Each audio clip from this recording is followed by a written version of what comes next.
Hello guys, మరి కొత్త ముగ్గుతో నేను మీ ముందుకు వచ్చేసాను. ఈ ముగ్గు వేయడానికి కొంచెం తిప్పలు కాదు పడినాయి. నేను చాలా అంటే చాలా తిప్పలు పడినాను. నేనేమనుకున్నాను, ఏముంది కదా, ఫ్లవర్సే కదా, లైన్స్ సర్కిలే కదా, వేసేద్దాం ఈజీ అనుకున్నాను. బుక్లో వేసినంత ఈజీగా అయితే కాదండి బయట వేయడం అని అనిపించింది. ఈ లైన్సే ఎక్కడి నుంచి ఎక్కడ గీసానో నాకే అర్థం కాకుండా ఉంది, పిచ్చి పట్టేసింది.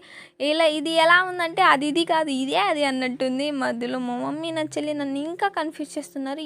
ఎవరు కన్ఫ్యూజ్ చేసినా ఏమైనా కానీ నేను ఈ ముగ్గే వేసానని చెప్పేసి పట్టి మరి ఈ ముగ్గే వేసినాను. అన్ని కలర్స్ అన్నీ ఇలా సెట్ చేసేసుకున్నాను. నా కోసం జాలిపడి నా చెల్లి కూడా నాకు హెల్ప్ చేసింది కాబట్టి నేను బతికిపోయినాను.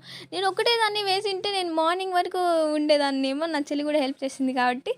సో ఈ ఈ ముగ్గు తొందరగా 2 అవర్స్లోనే అయిపోయింది. దాని అవుట్పుట్ వచ్చేసి సూపర్ అంటే సూపర్గా వచ్చింది. నాకైతే పిచ్చగా నచ్చేసింది. ఇంతసేపు కష్టపడినందుకు చాలా హ్యాపీగా అనిపించింది. కానీ పొద్దున్న లేదు చూస్తే ఆ కుక్కలని చెరిపేసినాయి. అందుకోసం వచ్చేసి నేను మళ్ళీ ఫ్లవర్స్ ముగ్గు వేసుకున్నాను ఇంట్లో.